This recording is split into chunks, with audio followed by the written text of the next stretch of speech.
Welcome students to the college of computer sciences. मैं उम्मीद करता हूं कि आप सब ठीक से होंगे और कॉलेज ऑफ कंप्यूटर के लेक्चर्स से मुस्तफ़ीद हो रहे होंगे। तो आइए स्टूडेंट्स, आज का जो हमारा टॉपिक है वो बेसिकली आईसीएस पार्ट 1 और आईसीएस पार्ट 2 दोनों के लिए ही तकरीबन ये काम करेगा, क्योंकि आईसीएस पार्ट 1 में ये चैप्टर नंबर 5 का क्वेश्चन है और आईसीएस पार्ट 2 के लिए ये क्वेश्चन नंबर चैप्टर नंबर 8 का क्वेश्चन है। तो ये दोनों क्लासेस के लिए बहुत ही ज़्यादा अच्छा रहेगा। तो मैंने सोचा कि पहले एक इस तरह का टॉपिक बनाना चाहिए जो कि इस तरह का कुछ अच्छे, जिसके बारे में दोस्त कह रहे थे, स्टूडेंट्स भी कह रहे थे कि इसके ऊपर आप लेक्चर बनाएं। सो आइए स्टार्ट करते हैं। तो जो ये टॉपिक है जी, ये बनाया गया है व्हाट इज़ लैंग्वेज के बारे में, यानी कि लैंग्वेज क्या है और उसकी टाइप्स क्या हैं। What is language and types of languages. तो आइए स्टार्ट करते हैं। लैंग्वेज ज़ुबान का लफ्ज़ है। लैंग्वेज कहते हैं ज़ुबान को, जो कि हम बातचीत करने के लिए यूज़ करते हैं। पूरी दुनिया में मुख्तलिफ़ ज़ुबानें बोली जाती हैं, मुख्तलिफ़ कंट्रीज़ की अपनी अपनी ज़ुबान होती है। सो कंप्यूटर लैंग्वेज को डिस्कस करने से पहले मैं सोचता हूँ कि हमें पहले लैंग्वेज का पता होना चाहिए कि लैंग्वेज बेसिकली ख़ुद क्या है। What is language. तो लैंग्वेज की डेफिनेशन ये है जी कि a way of communication through which message are transferred from one place to another place is called language. हम एक ऐसा कम्युनिकेशन जिसकी मदद से एक मैसेज एक जगह से दूसरी जगह तक पहुंच जाता है, वो लैंग्वेज है, ज़ुबान है। हम बात करते हैं, मेरा मेरा पैगाम आप तक पहुंच रहा है उर्दू ज़ुबान में। इसी तरह से बहुत सारे लोग होंगे जिन्होंने इंग्लिश ज़ुबान में ये लेक्चर इस तरह से टीचिंग की होगी, कुछ इंडियन, कुछ जापानी, कुछ तरह चाइनीज़ में। तो मुख्तलिफ़ लैंग्वेजेस को यूज़ करके असल में बात पहुंचाई जा रही है। तो बेसिकली लैंग्वेज क्या हुई? Language is the way of communication through which messages are transferred from one place to another place is called language। ठीक है। और every language has a set of alphabets और symbols called character set। हर language के alphabets होते हैं और correct symbols वगैरह होते हैं। जैसे अलिफ, उर्दू ज़ुबान की बात करें तो उर्दू ज़ुबान में अलिफ, बे, पे, ते, जीम, ये सारे अल्फ़ाबेट्स हैं उर्दू ज़ुबान के। इसी तरह अगर इंग्लिश ज़ुबान की बात करें तो ए, बी, सी, ये सारे इंग्लिश ज़ुबान के, इंग्लिश लैंग्वेज के अल्फ़ाबेट्स हैं और इनके भी सी आगे सिंबल्स होते हैं, ज़बर, ज़ेर, पेश वगैरह, या इस तरह से ऐट, ये सारे, या ये हमारी इंग्लिश लैंग्वेज के हम यूज़ करते हैं वो, ये सारे के सारे सिंबल्स और अल्फ़ाबेट्स, ये सारे क्या हैं? ये हर लैंग्वेज के अपने अपने करैक्टर सेट होते हैं और अल्फ़ाबेट्स और सिंबल्स वगैरह होते हैं। इनको हम मिला के अगर बोलें तो उनका एक करैक्टर सेट कहलाता है। तो अच्छा, इसके बाद जैसे कि एग्जांपल दिए कि कोई एक्शन है, कोई सिंबल है, कोई वर्ड है, कोई एक्सप्रेशन है, तो ये बेसिकली सारी की सारी चीज़ें एक लैंग्वेज को एक्सप्लेन करती हैं, लैंग्वेज को, ज़ुबान को। आई होप कि लैंग्वेज की आपको समझ आ गई होगी कि लैंग्वेज बेसिकली, लैंग्वेज का कॉन्सेप्ट क्या है, कि वो चीज़ या वो तरीका या वो वे जिसकी मदद से हम एक पैगाम अपने दूसरे दोस्त तक या एक जगह से दूसरी जगह तक पहुंचाने में हम जिसको यूज़ करेंगे, उस चीज़ का नाम, उस वे ऑफ कम्युनिकेशन का नाम लैंग्वेज कहलाता है। अच्छा, आगे देखते हैं। आगे व्हाट इज़ प्रोग्रामिंग लैंग्वेज। आगे हम देखते हैं कि प्रोग्रामिंग लैंग्वेज फिर क्या हुई। हम इंसान आपस में एक दूसरे से बात करने के लिए एक ज़ुबान इस्तेमाल करते हैं, इंग्लिश, उर्दू, फ़ारसी, जापानी, Chinese.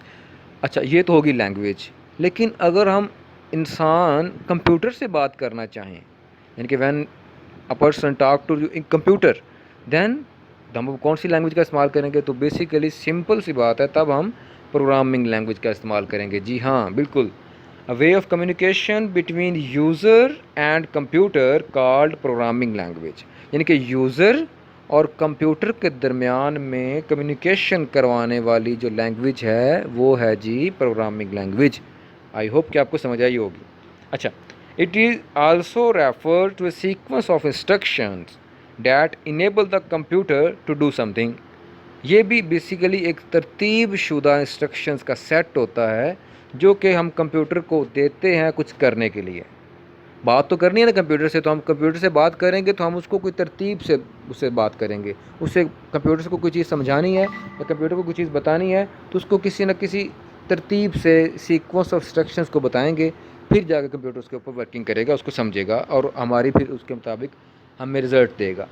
All computer programs are developed in any kind of programming language which perform different tasks required by the use. For example, games, operating systems, Microsoft Office, multimedia player, etc.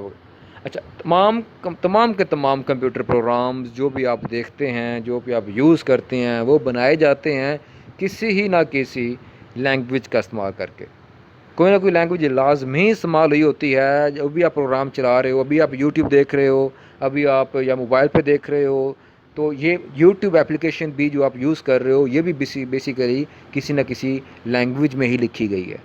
ये भी न किसी language में इसको code किया गया, इसको बनाया गया।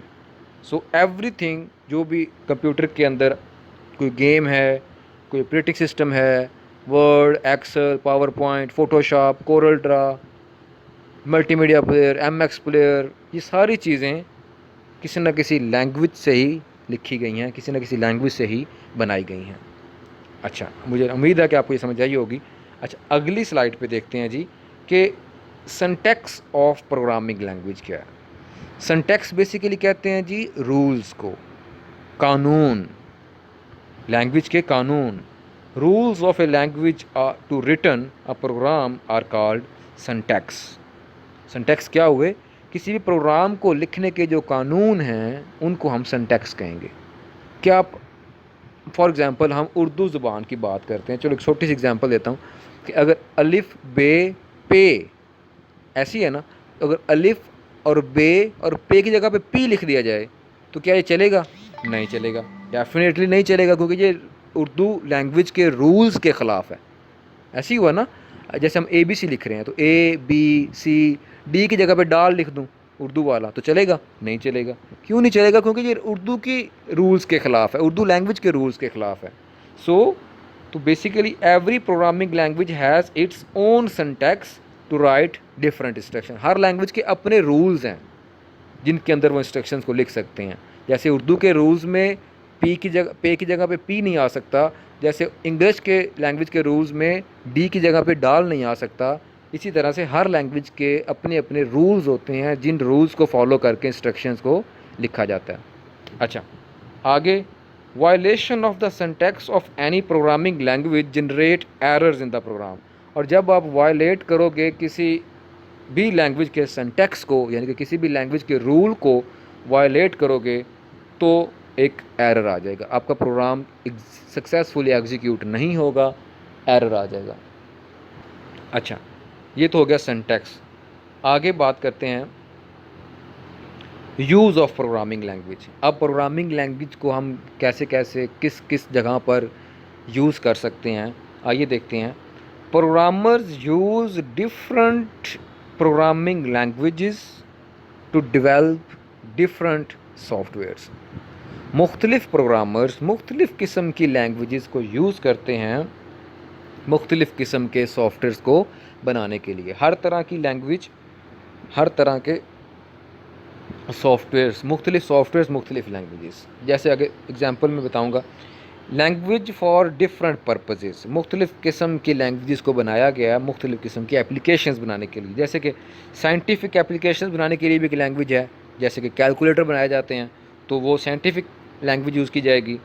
इंटरटेनमेंट, जिसमें गेम्स वगैरह आ गई, ये हम इसको इंटरटेनमेंट के लिए, गेम्स बनाने के लिए हम लैंग्वेज यूज़ कर सकते हैं। Multimedia applications, audio player, video player, MP4 player, इस तरह के मल्टीमीडिया प्लेयर या म्यूज़िक प्लेयर को बनाने के लिए भी हम लैंग्वेज का इस्तेमाल करते हैं।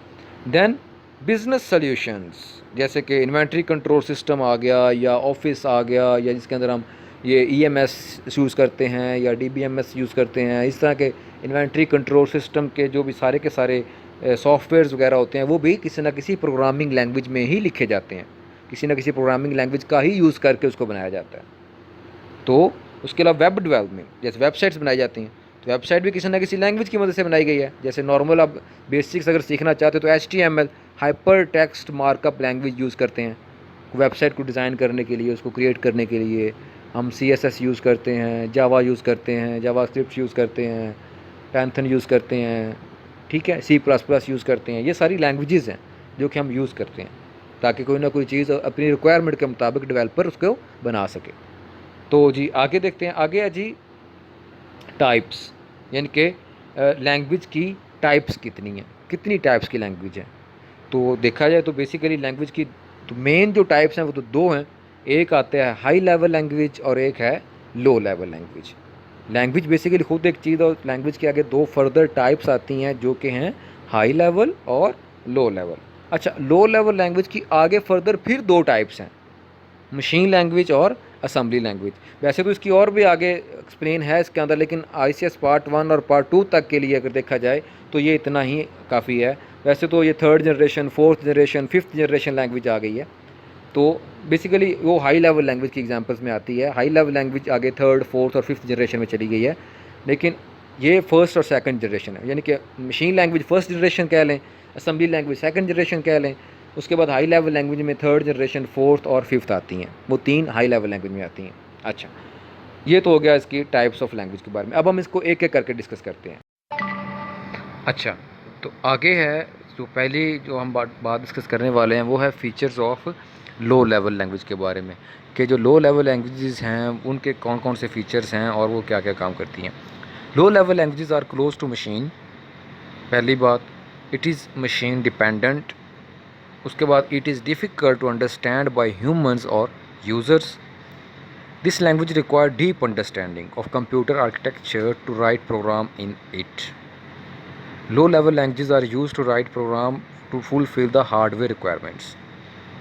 अच्छा, अब इसमें देखें तो पहली लाइन पे हम बताया गया कि low level language are close to machine. इसका मतलब क्या हुआ कि ये जो लैंग्वेजेस हैं ये मशीन के ज़्यादा करीब हैं। मशीन इनको ज़्यादा जल्दी से समझ सकती है, ठीक है, मशीन इसको जल्दी से अंडरस्टैंड कर लेती है, ठीक है। इसीलिए कहा गया कि ये लो लेवल लैंग्वेजेस हैं जो मशीन के करीब हैं। अच्छा, इट इज़ मशीन डिपेंडेंट, यानी कि जो मशीन हम यूज़ करेंगे लो लेवल लैंग्वेज लिखने के लिए वो उसी पे ऊपर ही काम करेगी, किसी और के ऊपर काम नहीं करेगी। It is difficult to understand by the human और यूज़र्स, और लो लेवल लैंग्वेजेस को अंडरस्टैंड करना इंसानों के लिए, यूज़र्स के लिए बहुत ज़्यादा मुश्किल होता है। This language require deep understanding of computer. इस तरह की लैंग्वेज को अगर आप लिखना यूज़ करना चाहते हो तो आपको कंप्यूटर के आर्किटेक्चर के बारे में, हार्डवेयर आर्किटेक्चर के बारे में अच्छा खासा डिटेल के साथ आई थिंक कम्प्लीटली पता होना चाहिए, फिर ही जाके आप लो लेवल लैंग्वेज को यूज़ करें। अगर आपको कंप्यूटर के कंप्लीट आर्किटेक्चर का नहीं पता तो आप ये गलती ना कीजिएगा। Low level languages are use to write programs to fulfil the hardware requirements. और ये लो लेवल लैंग्वेज इस तरह के प्रोग्राम्स जो कि हार्डवेयर को कंट्रोल करेंगे, हार्डवेयर को मैनेज करेंगे, हार्डवेयर की फंक्शनैलिटी को लिखने के लिए जो इंस्ट्रक्शंस होती हैं उनको लिखने के लिए हम लो लेवल लैंग्वेजेस का इस्तेमाल करते हैं। आइए अब इनके एक एक करके हम आगे जो दो फर्दर टाइप्स हमने पीछे डायग्राम में देखी उनको एक एक करके डिस्कस करते हैं। तो अगली जो हम डिस्कस करने वाले हैं डायग्राम के अंदर जो थी वो है मशीन लैंग्वेज। मशीन लैंग्वेज के फीचर्स क्या हैं और ये क्या काम करती है। It is the native language of computers for all computer in the world. दुनिया में आज तक आप जितने भी कंप्यूटर्स आए हैं उन सब की जो नेटिव लैंग्वेज है वो मशीन लैंग्वेज ही है। ये बस इतनी सी बात ही काफ़ी है कि ये आबाई लैंग्वेज क्या है, native language of computers in the world is machine language. अच्छा, it is also called binary language. और ये जो मशीन लैंग्वेज है ये बाइनरी लैंग्वेज भी कहलाती है। इसका एक अदर नाम कह लें, another name of machine language is binary language. और it is zero and ones language भी कहते हैं इसको, ज़ीरो एंड वंस लैंग्वेज भी कहते हैं इसको। वो क्यों कहते हैं? वो इसलिए कहते हैं क्योंकि ये तमाम की तमाम इंस्ट्रक्शन ज़ीरो और वन पे मुश्तमिल होती हैं। Machine language does not required any language translator. अच्छा, एक ये बात बड़ी इंटरेस्टिंग है, इसमें एक नई चीज़ आई है कि लैंग्वेज ट्रांसलेटर फिर क्या हुआ, तो वो आगे हम डिस्कस करेंगे। लेकिन यहाँ पर आपको ये बता दूँ कि मशीन लैंग्वेज एक ऐसी लैंग्वेज है जो कि अगर कंप्यूटर के अंदर हम इस्तेमाल करेंगे तो उस लैंग्वेज में लिखा हुआ प्रोग्राम कंप्यूटर को एक तो बहुत ही जल्दी समझ आएगा, बहुत ही जल्दी एग्जीक्यूट होगा, और उसके लिए कंप्यूटर को किसी ट्रांसलेटर की ज़रूरत नहीं पड़ेगी।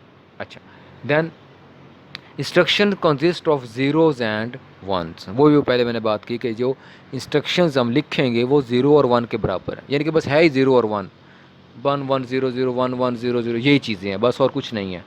इसका मतलब इसीलिए कहते हैं कि ये बहुत डिफ़िकल्ट है, इसको अंडरस्टैंड करना, इसको याद करना, इसके अंदर प्रोग्रामिंग करना बहुत ज़्यादा मुश्किल है, क्योंकि ज़ीरो वन इंसान याद बहुत मुश्किल से कर पाएगा, नहीं होता।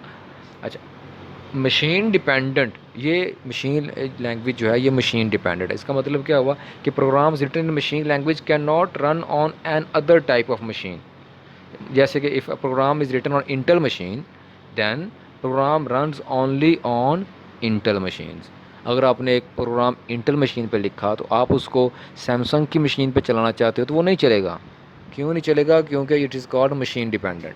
अच्छा, आगे, difficult to understand by humans, इंसान इसको अंडरस्टैंड जैसे करना बड़ा मुश्किल है, क्योंकि ज़ीरो वंस इंसान को याद करना बहुत डिफ़िकल्ट है, बजाय इसके कि इंसान ABC और इंग्लिश के सिंपल लाइक वर्ड्स याद करे।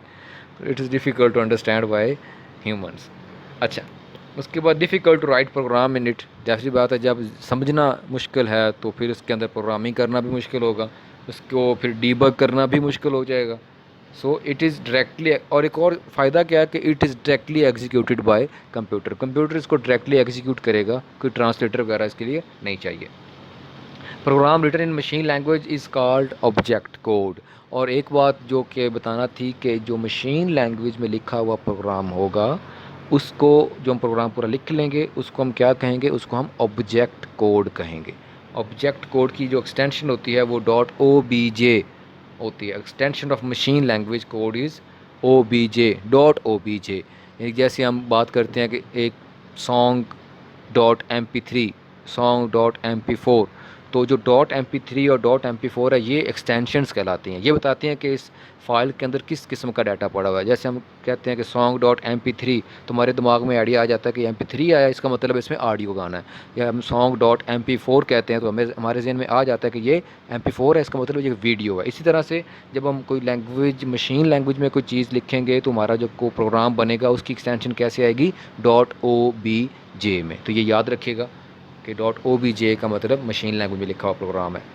अच्छा, फीचर्स ऑफ अब असेंबली लैंग्वेज, ये एक स्टेप हाई है मशीन लैंग्वेज से। मशीन लैंग्वेज तो बिल्कुल नेटिव लैंग्वेज है ना, ज़ीरो वन है, लेकिन ज़ीरो वन याद करना बड़ा मुश्किल है, इंसान उसको बड़ी मुश्किल तरीके से याद करता है, नहीं समझ आती।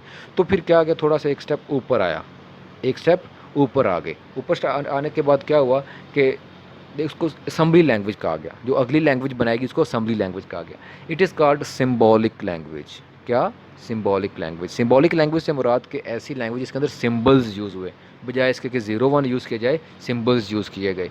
और it is the abstraction of machine language, machine language को एब्स्ट्रैक्ट करके इसके अंदर से असेंबली लैंग्वेज निकाल ली गई है, उसको आसान किया गया कह लें। इंस्ट्रक्शंस कंसिस्ट ऑफ निमोनिक्स, जो भी हम वर्ड यूज़ करते हैं, सिम्बल्स यूज़ करते हैं, इसको निमोनिक्स कहते हैं। हम साकन है इसके लिए इसको निमोनिक्स पढ़ेंगे, नीमोनिक्स, ठीक है। अच्छा, अब examples of assembly language are, जैसे कि मूव, AX, 10 और ऐड AX, BX, इस तरह के ऐड कर दो, मूव कर दो, MOV, ADD, DEL, SUB, subtraction के लिए, DEL डिलीट के लिए, MOV मूव के लिए, ADD ऐड के लिए। तो अब ज़ीरो वन नहीं बल्कि इस तरह के सिंबल्स यूज़ किए गए, तो थोड़ा सा आसान किया गया मशीन लैंग्वेज को। अब ABC तो इंसान से अच्छे तरीके से याद कर सकते हैं, इसलिए सिंबल्स बना दिए गए ताकि थोड़ी सी वर्किंग जो है वो आसान हो सके। तो ये जो मैंने मूव और ऐड पढ़े हैं ये सिंबल्स कहलाते हैं। In this example move and add are mnemonics.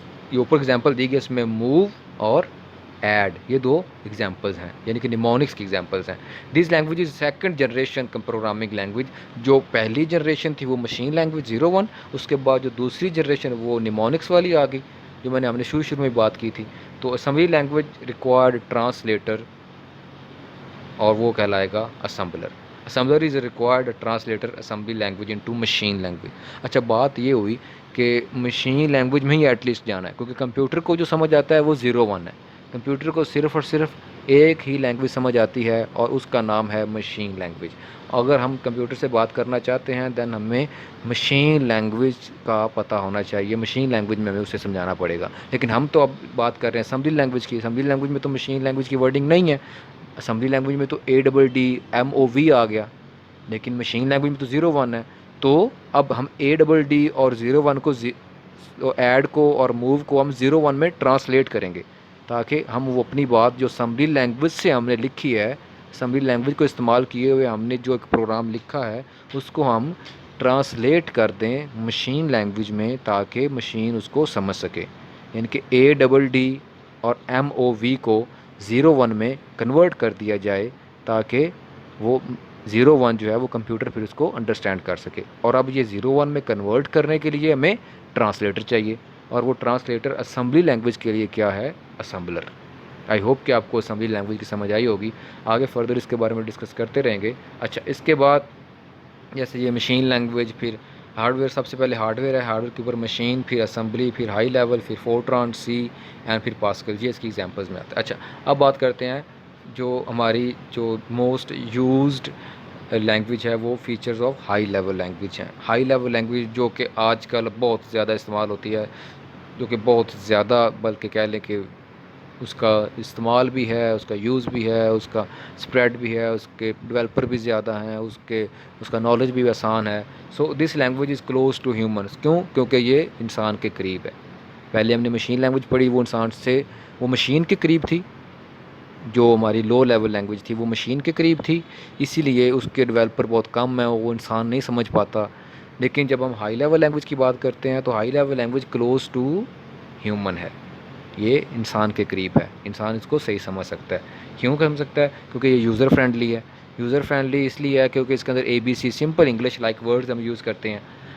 Well defined way of writing program, बहुत ही अच्छा तरीक़ाकार है इसके अंदर प्रोग्राम को लिखने का। Easy to understand by user, इंसान इसको बड़े अच्छे तरीके से अंडरस्टैंड कर सकता है। ईज़ी टू राइट प्रोग्राम, बड़े आसानी के साथ प्रोग्राम लिख सकता है। ईज़ी टू डीबग, अगर लिखना आसान है, समझना आसान है, तो डेफिनेटली डीबग करना भी बहुत ज़्यादा आसान हो जाएगा। और not directly execute bye computer. हाँ, एक बात है कि कंप्यूटर इसको डायरेक्टली अंडरस्टैंड नहीं करेगा। हमें फिर इस लैंग्वेज को 0 1 में कन्वर्ट करना पड़ेगा, ताकि हम कंप्यूटर को ये समझा सकें।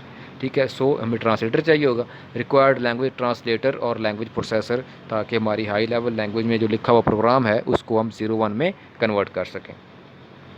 मशीन इंडिपेंडेंट, मशीन डिपेंडेंट पड़ा था, अब मशीन इंडिपेंडेंट, यानी कि हाई लेवल लैंग्वेज में जो भी प्रोग्राम लिखा है उसको आप किसी भी मशीन के ऊपर चला सकते हैं। लाजमी नहीं कि अगर इंटेल पे लिखा है तो वो इंटेल पे ही चलेगा, नहीं। अगर आपने हाई लेवल लैंग्वेज यूज़ की है, तो अगर आप इंटेल की मशीन पर प्रोग्राम लिख रहे हैं, तो आप उसी प्रोग्राम को सैमसंग किसी दूसरी मशीन के ऊपर भी उसको चला सकते हैं। तो डैट इज़ मशीन इंडिपेंडेंट, ये इसका फ़ायदा, बेनिफिट है इसका। does not require deep understanding of computer architecture to write program in it। हाँ, एक बात हमने पहले जो पढ़ी थी कि लो लेवल लैंग्वेज में हमें डिटेल से पता होना चाहिए, कंप्यूटर के आर्किटेक्चर का पता होना चाहिए, तभी प्रोग्रामिंग होगी। लेकिन यहाँ पर अगर हम बात करें हाई लेवल लैंग्वेज की, तो हमें डीप नॉलेज ना भी हो तो हम सिंपल एक अच्छा प्रोग्राम, एक अच्छी कोडिंग कर सकते हैं। अच्छा, then mostly high level languages are use to write application programs. ज़्यादातर जो कोडिंग होती है हाई लेवल लैंग्वेज की, वो एप्लीकेशन प्रोग्राम्स के लिए की जाती है। और built in functions are available, इसके अंदर बने बनाए बिल्ट इन फंक्शंस मौजूद होते हैं जो कि यूज़र इस्तेमाल करता है और अपना काम करता है। अच्छा, तो ये थे features of high level language. Lighten of code in short as compare to low level language, इसका जो कोड है वो छोटा है और शॉर्ट भी हो जाता है, क्योंकि अगर आपने एक इंस्ट्रक्शन लो लेवल लैंग्वेज में लिखी तो अगर वो 10 पेजेस की है, और वही इंस्ट्रक्शन और वही कोडिंग आपने अगर हाई लेवल लैंग्वेज में लिखी तो वो 10 नहीं बल्कि 3 से 4 पेजेस में आ जाए, तो इसका मतलब है कि ये शॉर्ट है, लैंग्वेज शॉर्ट है, कम यूज़ करती है वर्डिंग को। तो आई होप कि आपको समझ आई होगी लैंग्वेज के बारे में। तो thank you so much for watching. और एक बात जो मैं एंड पे लाजमी कहता हूँ कि चैनल को सब्सक्राइब करना, लाइक करना और इसको शेयर करना मत भूलिएगा। शुक्रिया, अल्लाह हाफ़िज़।